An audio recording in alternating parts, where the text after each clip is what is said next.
بسم اللہ الرحمن الرحیم۔ صدقہ نافلہ سے مراد ایسا صدقہ ہے جو واجب نہیں ہوتا، جو اللہ کی رضا کے لیے اور ثواب حاصل کرنے کے لیے دیا جاتا ہے۔ صدقہ دینے کے کئی فائدے ہیں، جن میں سے ایک فائدہ یہ ہے کہ اس سے نفس پاک اور صاف ہو جاتا ہے۔ دوسرا فائدہ یہ ہے کہ مال میں بے حد اضافہ ہوتا ہے۔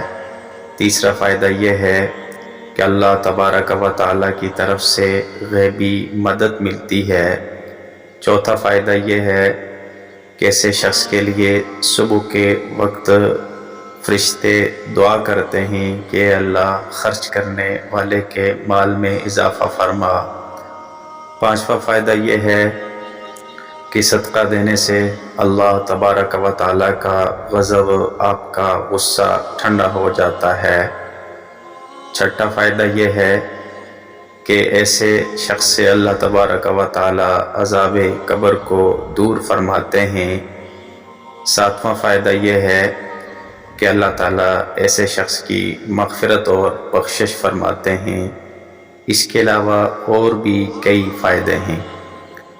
اب سوال یہ ہے کہ یہ صدقہ کس کو دیا جا سکتا ہے؟ تو یاد رکھیں کہ صدقہ نافلہ جو ہوتا ہے، یعنی جو نفل صدقہ ہوتا ہے، یہ آپ غریب کو بھی دے سکتے ہیں، امیر کو بھی دے سکتے ہیں، سید کو بھی دے سکتے ہیں، غیر مسلم کو بھی دے سکتے ہیں، اپنے جو قریبی رشتہ دار ہیں، ماں باپ، بیوی، بچے، ان پر بھی یہ خرچ کیا جا سکتا ہے۔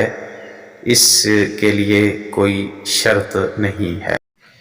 اسی طرح نفل صدقہ مسجد میں بھی دیا جا سکتا ہے۔